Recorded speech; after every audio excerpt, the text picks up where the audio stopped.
Hi guys, welcome back to my new blog and welcome back to my channel. તો આજનો blog આપણે shoot કરીએ છીએ. તો હું જો નાહી ધોઈને તૈયાર થઈ ગઈ છું અને કેવી કરીને અને હવે આપણે આપણા કામ ચાલુ કરી દઈએ, કેમ કે ઘર હજી એવું ને એવું વિખરાયેલું છે. જો આજે પણ કામ કરવા પડે આપણે તો. એટલે મેં છે ને જો એક વસ્તુ બતાવું, મસ્ત એવું માટલું. આ મેં માટલું લીધું છે નાનું, મસ્ત આવે છે આ માટલું.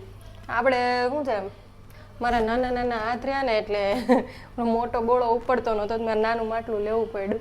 એટલે માટલું લઈને મેં પાણીથી સાફ કરીને ભર્યું, પણ દરરોજ પાણી પીતા હતા ને તો એમાંથી વાસ આવતી હતી, ખબર નહીં કેમ. તો મેં કાલે મીઠાથી ધોઈને 2 દિવસ પછી પાણી પીધું, પાછું ધોઈને તોય એવી વાસ આવતી હતી માટીની. પછી મીઠાથી ધોઈને પછી પાછું પાણી પીધું તોય તે વાસ આવતી હતી. તો કાલે 24 કલાક માટે છે ને મેં ટબમાં પલાળી રાખ્યું હતું અને આજે મેં કાઢી લીધું છે અત્યારે હજી જસ્ટ ટબમાંથી. અને હવે એને આપણે મૂકી દઈએ ભરીને. આ ઓપ હવે છે ને આ પાણી પીવા લાયક બની જાય આમાં, કેમ કે દિવસનું માટલાને પાણી પીવું છે, પણ કઈ રીતે પીવું? માટલા પાણી પીને તો વાસ જ આવે ને પેલું પાણી નીકળે માટીવાળું. મેં તો કેટલું ઢસડી ધોયું તોય કેમ કે ફ્રીજનું પાણી એમ કહેવાય સારું નથી, આમાં પીએચ બેલેન્સ રહે ને એટલા માટે હવે એવો વિચાર કર્યો છે કે માટલાનું જ પાણી પીએ. એટલા માટે નવું માટલું લઈએ. એવા જૂનું માટલું પડ્યું જ હતું, મોટું હતું, કેમ કે મારાથી વિછળાતું નહોતું એ માટલું. એટલે પતલું બતલું માટલું લઈએ હવે ફેન્સી. અડધું ભરાઈ ગયું છે, અડધા ઉપર, કેમ કે મારથી પછી ઉપડે નહીં એટલે. હવે સારું છે, આના ગોળા ઢાંકણા આવે છે જ નહીં. એ તો પહેલાં સ્ટીલના લગાવવા પડતા. હજી પડ્યું છે જૂનું સ્ટીલનું સાસુમાનું. અત્યારે તો વાસ નથી આવતી, ખબર નહીં. થોડી છે ને કપડાં થઈ ગયા છે, આપણે વોશિંગ મશીનમાં ધોવાઈ ગયા છે, તો ધાબે સુકાઈ આવી. જો ને, તો જો આટલા બધા કપડાં છે તો આપણે જઈને સુકાઈ આવી ધાબે. ચીપટાની થેલી લઈ લો, પડે નહીં ક્યાંક, લગભગ તો નહીં પડે. હોપફુલી નહીં પડતું.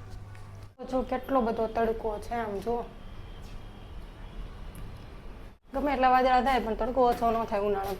માસી સૂકવી ગયા છે. આપણી બાજુ જો દોરી બધી ખાલી છે, સૂકવી. એક વસ્તુ સારી છે કે આજે છે ને પવન બહુ સારો છે, મસ્ત એવો પવન છે. આમ જો આ ફૂલ કેવા મસ્તીના ખીલા છે. આમ જો મારા પાછળ બારી છે ને ત્યાં આવા જ ખીલા હતા, પણ છે ને ખબર નહીં કબૂતરાએ કેદી ઉખેડી નાખ્યું બધું. મને છે ને આ દરવાજો છે ને કપડાં સૂકવીને આવું કંઈક લઈને આવું ને એટલે દરવાજો બંધ કરતા બહુ બીક લાગે, કેમ કે જેવું અડું ને એવું મને તીખારો થાય.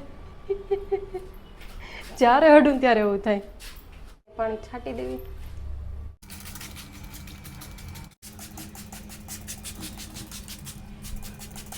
મેં જ્યુસ બનાવ્યું હતું ચીકુનું, પણ પીવાનું નહોતું અને આજ સવારે પણ પીવાયું નહીં. તો હું તો પી લઉં. તો હું કપડાં સૂકવીને આવીને તો થાકી ગઈ છું, તો થોડો સ્ટેમિના વધારે લઉં. ચાલો, પડીને બચ્ચું છે હા નાનું એવું છે ને, ક્યુટ. મને બીક લાગે. હું બનાવી રહી છું મુઠિયા, પાલકના મુઠિયા બનાવું છું. ધોઈને સમારી લીધી છે અને અંદર થોડીક મેથી, કસ્તુરી મેથી આવે એ નાખી દીધી છે થોડી.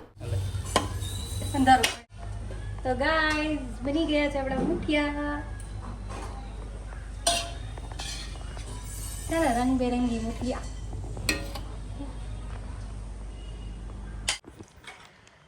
તો ગાઈઝ જુઓ રાતનું ડિનર, ગરમા ગરમ મુઠિયા, છાશ.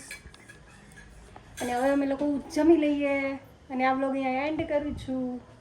મળીએ એક નેક્સ્ટ નવા બ્લોગમાં.